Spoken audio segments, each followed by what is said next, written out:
So continuing with 11.6, now we're going to add some fractions where the denominators are not the same. And the method that we're going to teach here first is the LCD method. In the LCD method, the very first thing we need to do is determine what the LCD is by factoring the denominator and then taking a look at each of the factors in each denominator to determine what is in one denominator that needs to be put in the other one. So that's what that number 3 says. Compare the LCD of the denominator of each term. Whatever is missing should be multiplied to the numerator and denominator of that term.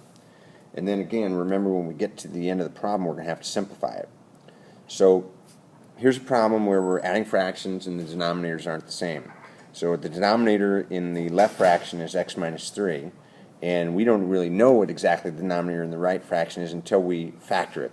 So we're going to factor the x squared plus 3x minus 18 into x plus 6 times x minus 3.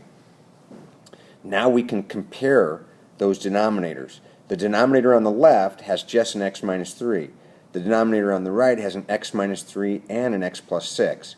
So our LCD is going to be an x minus 3 times an x plus 6. It's got to have everything. So what's missing in the second fraction? Nothing's missing.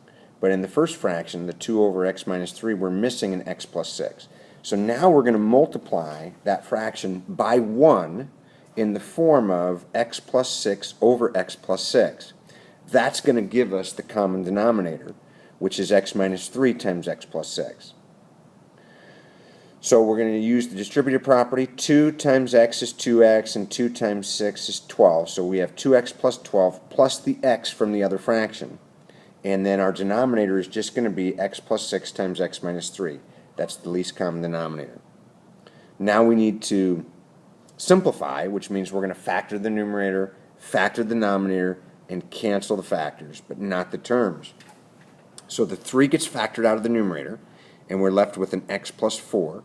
And you'll see that the factors in the numerator, 3 and x plus 4, are not the same as the factors in the denominator, which are x plus 6 times x minus 3. So we are done with this problem.